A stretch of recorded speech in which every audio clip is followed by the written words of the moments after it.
When they used to go to school, he would count out 10 sheets of paper, 2 new pencils, buy suckles and gum, and take it to school and sell it. He was always doing something to make money, always busy. The head was always working. I used to think, okay, that's my little Smoopy. He's always doing something. I called him little Smoopy all the time.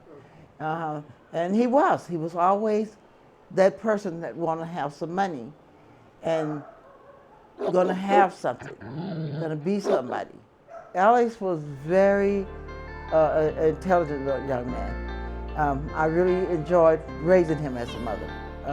He was funny, kept everybody laughing, and kept the children all behind him, his age and a little older. You know, whatever he did, they did. If he got in trouble, they got in trouble.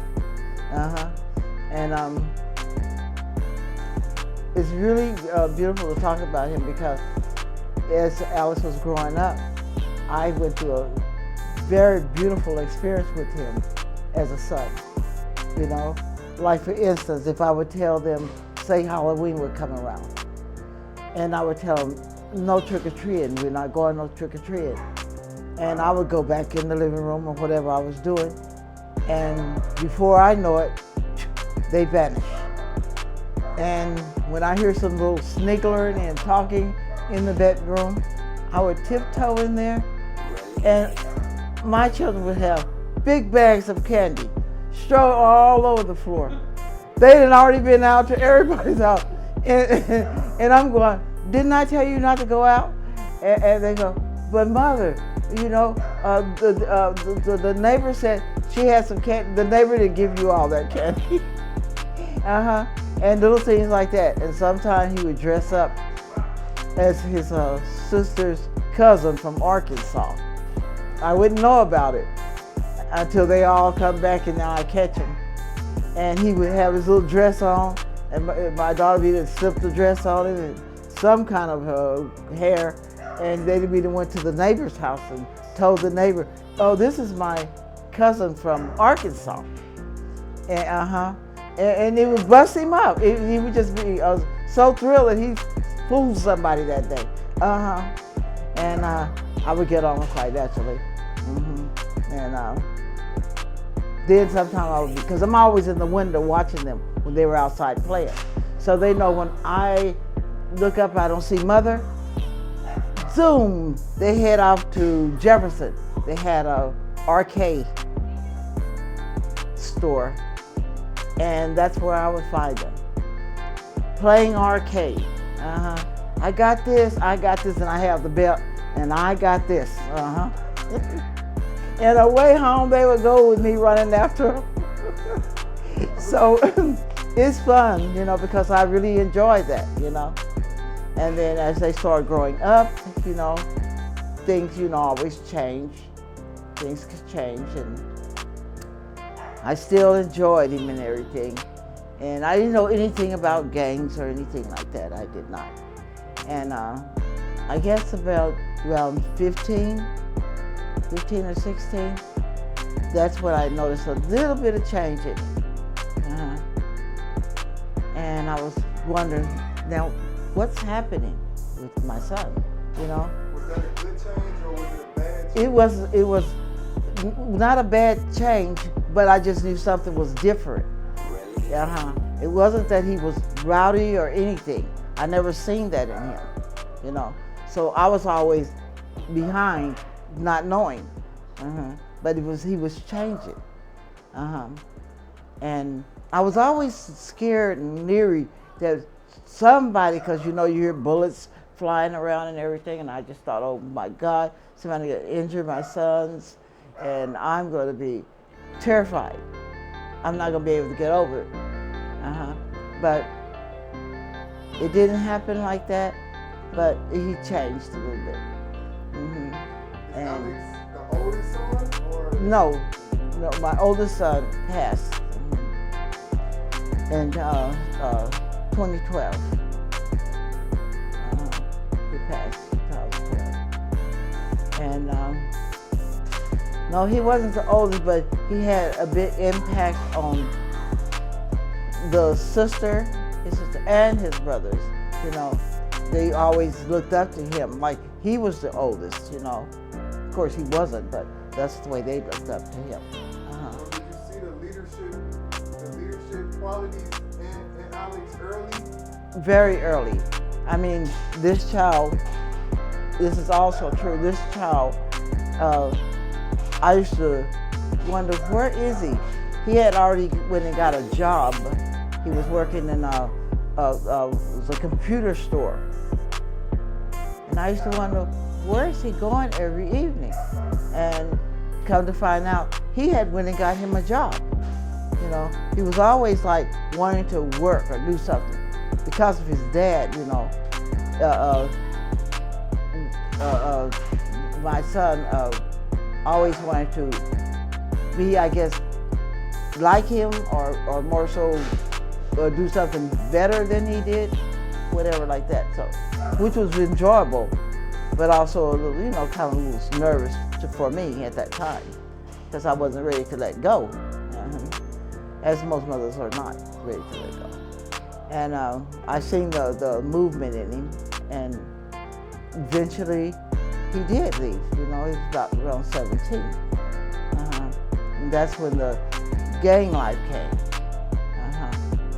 And I still didn't see any violence or anything in him, never seen anything like that in my son, you know.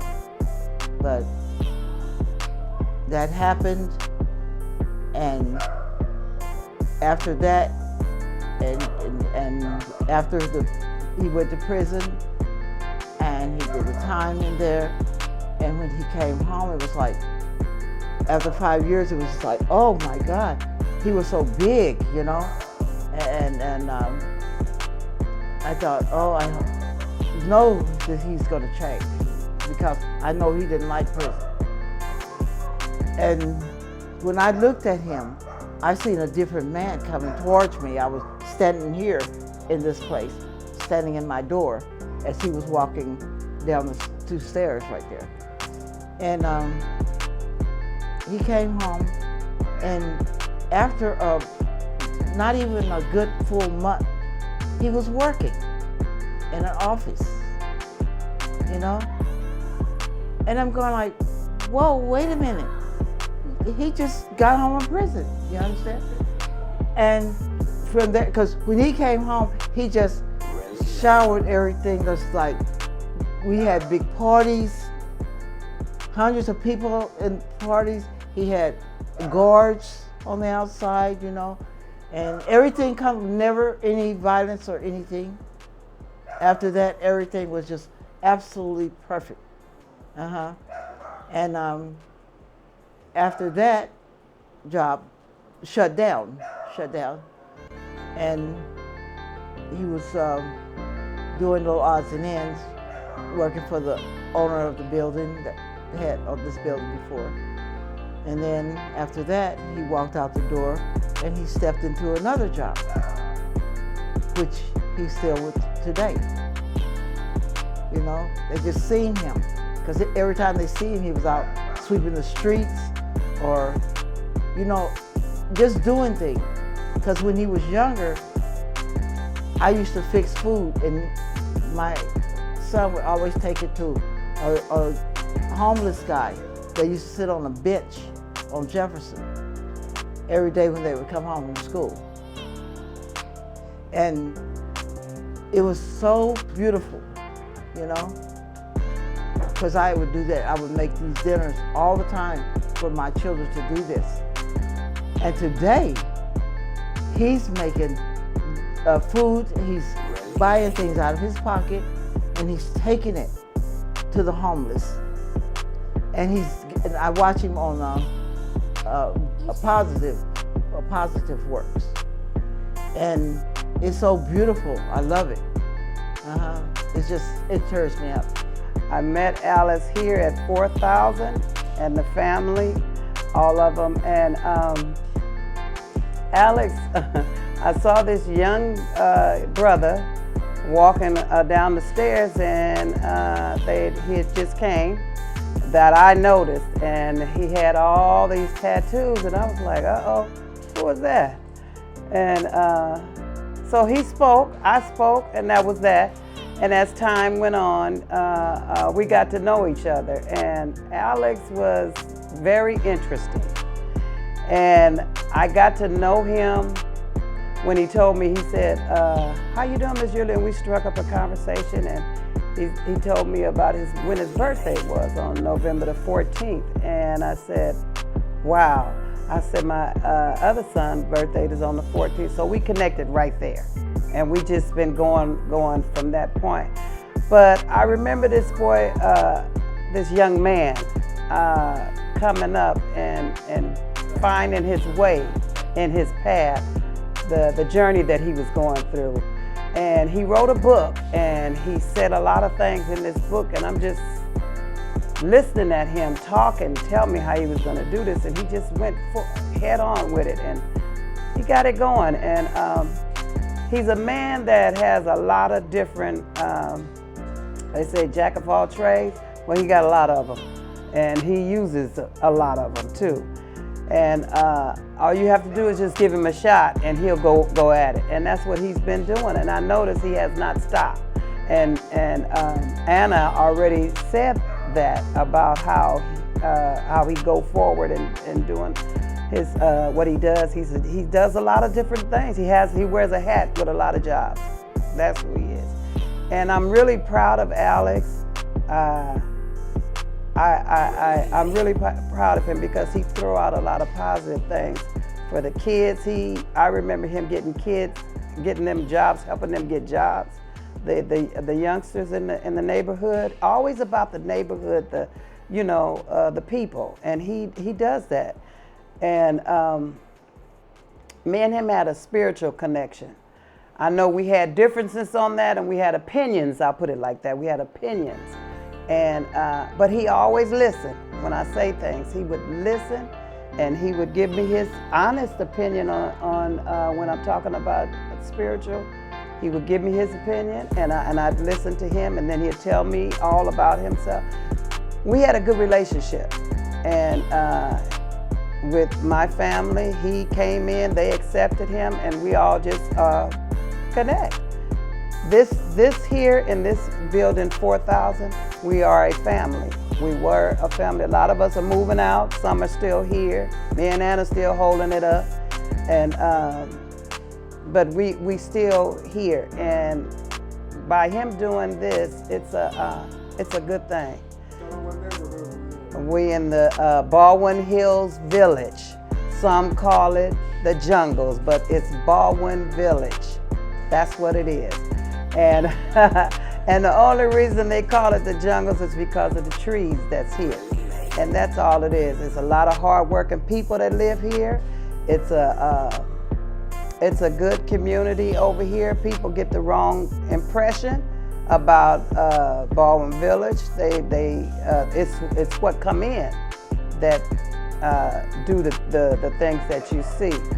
But my son Alex, he's doing what he's supposed to be doing to this day right now. God has blessed him, God has kept him, and he's gonna keep on keeping him because he keeps doing. And as long as we keep encouraging him, and every young brother needs to be encouraged, and he's one of them, and we keep encouraging him. And the more we encourage, the more he do. And he's gonna reach that, because when I sing sometimes, I don't sing a lot like I used to, but I do sing. Let me give you a story. Alex was always the one. If I'm going down to my car to the garage, there he is. And it's dark, I'm going to choir rehearsal, and he's right there to open the gate, close the gate. If somebody coming, he said, no, don't come over here with that. He's always, and he didn't have to get crazy. He just, don't come over here with that. Not over here at this building. So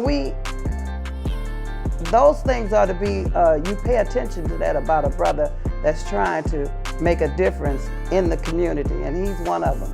So, and I say that because I know it firsthand, and because I'm here, and in our little part right here in this building.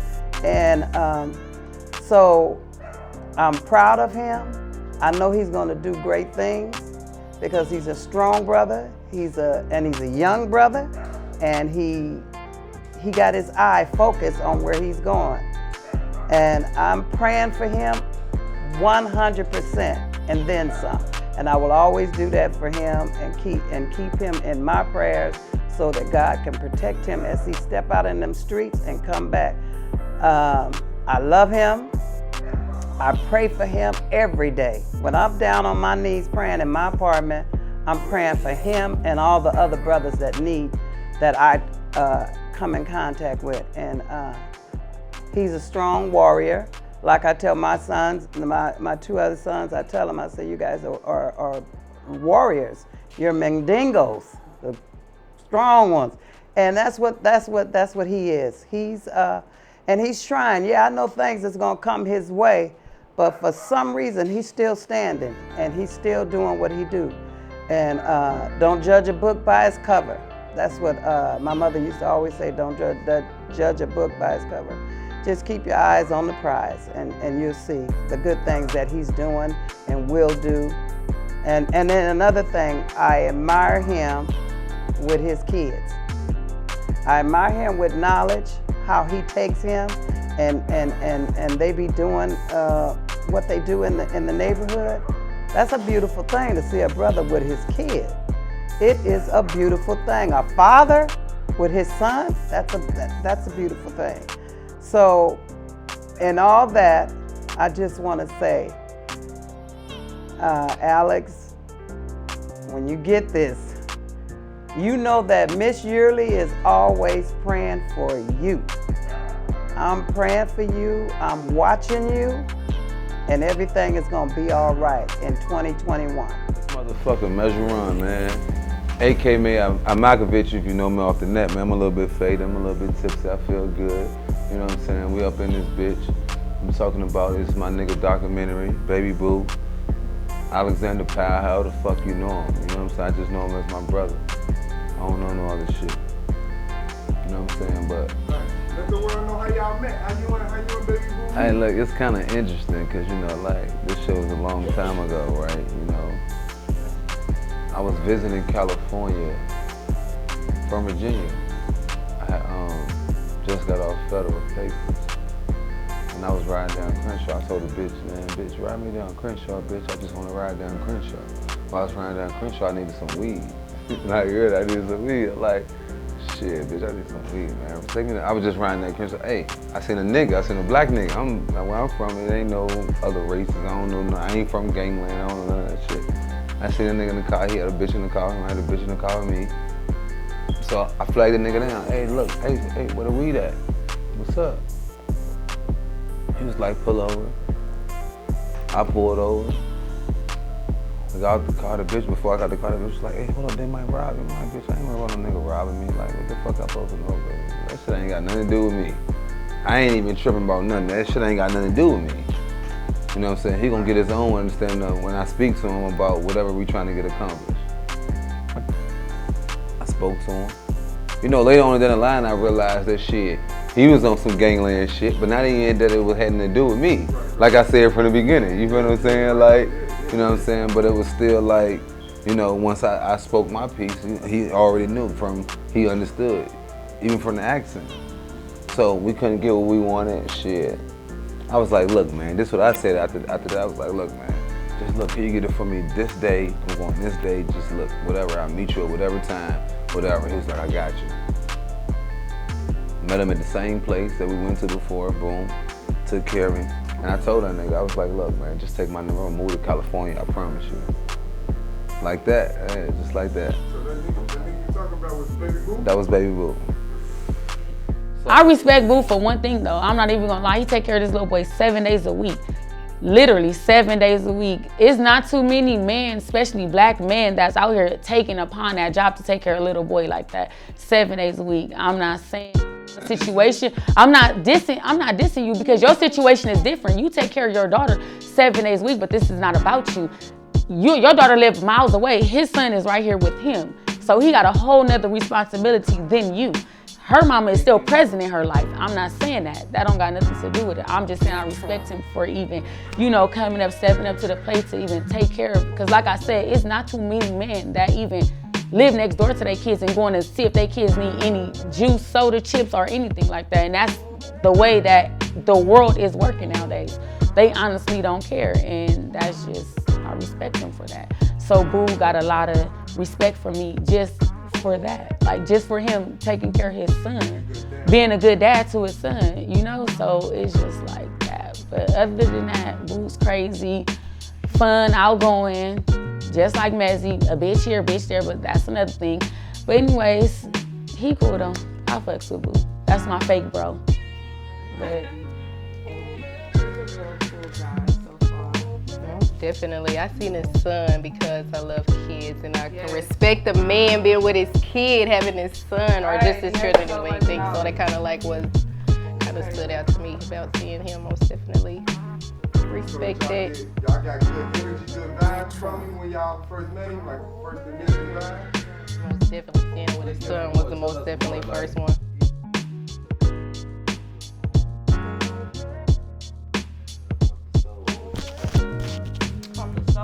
He's spiritual, he's knowledgeable.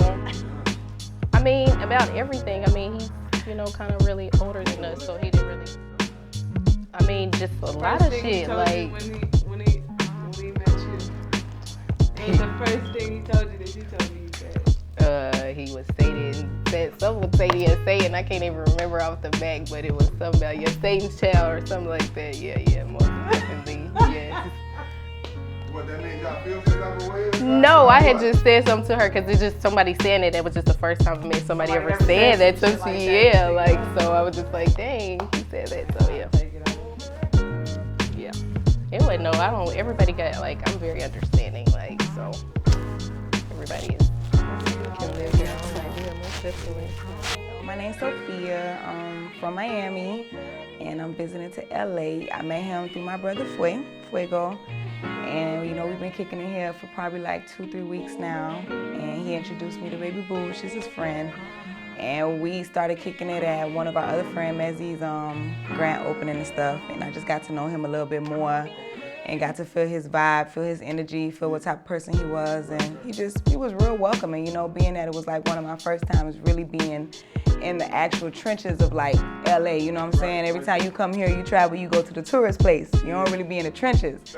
So, you know, when he came, he was like real open armed, you know, we're just willing to like show us places. That night we went to the studio and he was just like real cool. And then I met his son, Knowledge. Real smart boy. Like, I'm talking about real mature. He's doing a real good job. You know, found out he was like a single dad raising him, and that's cool. I'm a single mom, so I was feeling that. Like, I respect that, because, you know, you usually hear moms, not dads. So I was like, that's real cool. And, you know, now we here again and stuff like that, and I got to read his book. Found out he a book writer, and that was cool, because I'm actually writing a book, you know, about my life, and it's called Pain to Purpose. So that's good, because he was able to give me, like, you know, pointers and stuff. He's going to be helping me on my book, get me to where I need to be to get my book out. When should we be expecting your book? In 2021. 2021? Yeah, I'm planning on launching it my birthday, which is in February. Okay, so we're going to be looking out for that. Yeah, look out for it. Okay, well, let us know let us know some of your thoughts that you got from Baby Boo's book, like some of your perspectives about his book and his writing. Well, his perspective, you know, it just gave me a little bit more insight and understanding him. The first night when I met him, like, we met him in the studio, and there was like a little altercation, like, with him and his son, and it was my sisters, they was there too, and then, you know, he made a statement, and he asked his son, like, who's my number one enemy? And his son said, black women. So, you know, being a black woman, you know, being my sisters being a black woman, you know, dark-skinned black women, you know, of course we're going to take that into offense, especially what black women already go through on a regular. So to hear him tell, you know, encourage his son to say something like that, you know, it just took us all by surprise. And it kind of went left field, and we wasn't feeling it too much that day. My sister was like all the way done with him. So, you know, coming back the second time around, getting to, you know, see him again, hear his side of where he was coming from, understand, you know, everybody got their own story in life. Everybody got their path. Everybody been through what they've been through to make them who they become, you know what I'm saying? So whatever he's gone through, made him feel like black women are the enemy. You know, I had to make him understand, and I wanted his son to understand that, you know, coming from where we come in Miami, black men are kings to us, you know what I'm saying? We appreciate our black men, you know what I'm saying? Black men are like everything to us, so you shouldn't feel like that about all black women, you know what I'm saying? Maybe in where you come from, maybe your experience, you know, maybe the path you walked, the footsteps you took,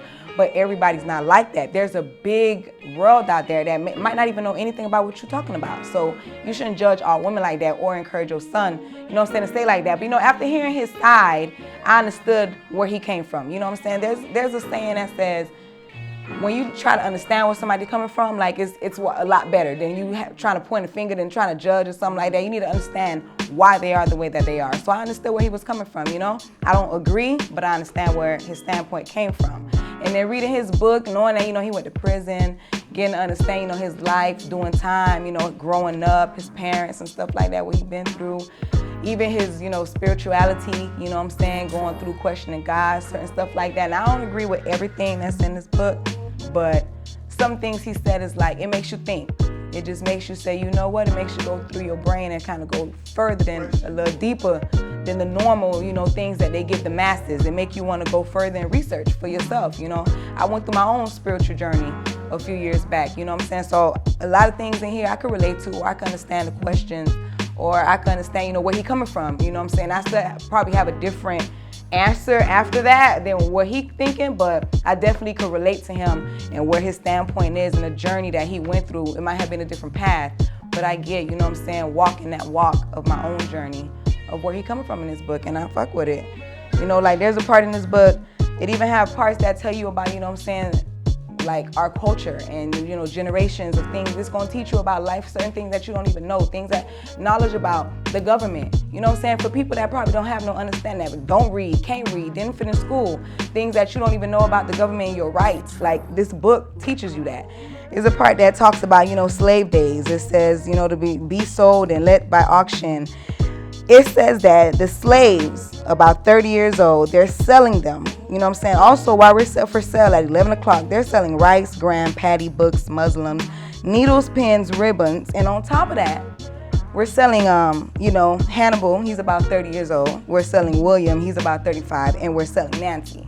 The same time we're selling rice. So people, black people, were the same level of household items. You know what I'm saying, back in the days, in the slave days, you know what I'm saying?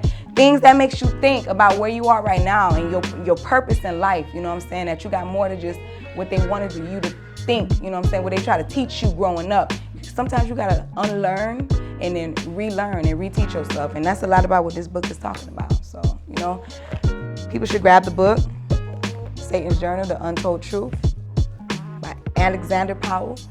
All I can tell to the people is don't judge the book by the name. Get into it first. What's that saying? Don't judge a book by its cover. That's the saying right there. Don't judge a book by its cover. Get into it first. Because the name took me at first, and I was like, whoa. Yeah. But you got to get into it, you know? Okay. You got to understand one's perspective. The reason why the police kill so many black men is because of black women. Keep calling the fucking police on us and shit for no fucking apparent reason.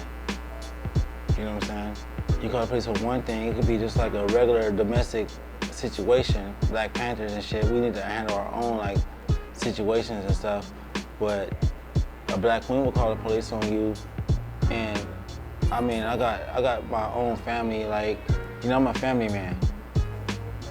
So when I look at things and shit like this, like my mother's like everything I got. I was born and raised in a family with my mother and my father, so I'm a little bit different from a lot of people. They didn't have a chance to have their mother and their father and stuff like this. So the whole aspects of having a mother and father, if a woman see just themselves having just a mother, she may like look at herself and be strong just based on what she saw with her mother. So everything she seen with her mother, she said, oh, not me. So she gonna come at a person and be like a little bit too much strengthful and stuff like that. When a person I had both the mother and the father in the household and stuff like this, I got like a better like perspective of like, hey, look, I have my mom and my dad. They wasn't doing none of the shit that y'all went through. I don't have to like say like my mom wasn't there, my daddy wasn't there, because they both was there. And right now, I'm here. You know what I'm saying? And I'm giving it to y'all raw and uncut. I really don't have too much to say as far as the camera has to speak and shit, you know. those that know me and shit like this, like I feel like every pair of tennis shoes that I wore on this asphalt and I walked on this ground, it speaks for everything that I've done in this world and stuff like that. You know what I'm saying? I give my heart out to Nipsey Hussle and the things that he tried to do and stuff like, you know what I'm saying? Just make the world a better place and stuff like that. So when you look at black entrepreneurs being businessmen and stuff like this, we all want a chance. You know what I'm saying? He's like showed like, you know, he's much younger than me, like about like 10 years and stuff like that. So, you know, me being the blood and stuff and he being a Crip, you know, man, I'll give my hat off to him if I wore hats, but I don't wear hats because I wear like my braids and now I got dreads and shit. So it's like a whole different like little look and shit when you look at certain things, when I tip my hat to certain people and shit for the things they did. And I wish I could be him, you know, 10 years ago where I tried to like give back to so many and shit like that. You know what I'm saying? We had so many tragedies in 2020 and shit like that, you know what I'm saying? But it's gonna take us to come together as a whole, black, white, Asians, Latinos, Hispanics. You know, we all got this like different trends on what we wanna call each other and shit like this, but we all people and shit like that. You know what I'm saying? I'm pretty sure lions, tigers, and bears don't look at each other like, you know, how we look at each other as humans and stuff like that. But we wanna be a part of the animal kingdom. In order to be a part of the animal kingdom, I tell a lot of people shit like this, like, I feel like I'm a lion hanging around a gang of like squirrels and shit. These squirrels wanna be like hip, they wanna be hot and shit, but they eat nuts. I don't fuck with nuts. I'm a carnivorous type of person. You know, we all watch Lion King and shit like this, so we look into the aspects of Lion King and shit. You really know who Simba is. Simba is like all of us, all of our children and shit, you know what I'm saying? Days of our lives. You know, we watch these soap operas and shit, and we be like, who, what, when, where, and why, and shit like this. But I grew up on the original block, 227. Y'all see all that shit, it's in my book, Satan's Journal, The Untold Truth and shit. You know, I wrote this book as like a prophecy to who I am and what it's gonna be. I was like low-key born in a hospital that I don't remember. It's right here in my book. You know what I'm saying? I don't wanna like tell y'all so much about my book when y'all can read the book. I got the amendments in the back of my book. The Fifth Amendment, low-key means just to shut the fuck up. After you read your Miranda rights, just be quiet, stop talking, like why you still talking? The nigga arrested you, shut up. But I put all that shit right here. And I put all that shit right here for my people to understand certain things and shit like that. Like, you know, we look at things and I got the Universal Commercial Code in the back of my book too. The motion of discovery. And I want y'all to discover yourselves and shit. I'm gonna let y'all go because I don't like to talk too much. You know what I'm saying? I'm a master, but ain't nothing splinter about me and shit. And I don't fuck with Ninja Turtles. So I fuck with human beings. And I want y'all to understand me. Like, I'm something that maybe you're never gonna understand me. Maybe you're never gonna see nothing like me before. Just like you never seen Jesus Christ. I'm the one, I'm a God. And I'm gonna leave it at that. I ain't never no king.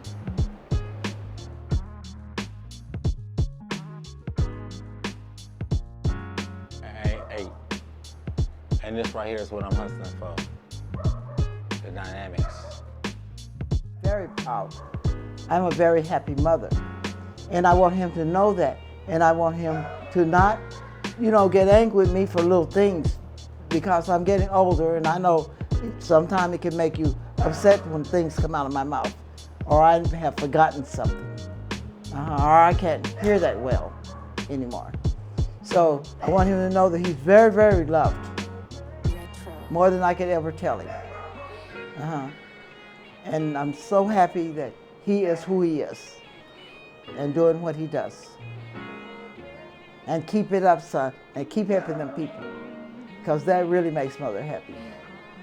More happy than I ever could be. My father is the most cherished being on earth because he's worked a lot and he's been through a lot, so much that I don't even know where he's been all my life because I've just been on this earth for 7 years. I haven't been on this earth for that long. And I don't know what else to say about him because You just said it, baby. he's the best. There you Father go. in heaven.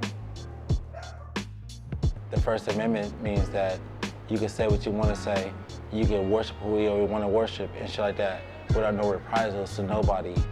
You know what I mean? That's your First Amendment right to any human being. You could be a Catholic, you could be a Jew, you could be a Christian, you could be whoever you is. The whole point is I love you.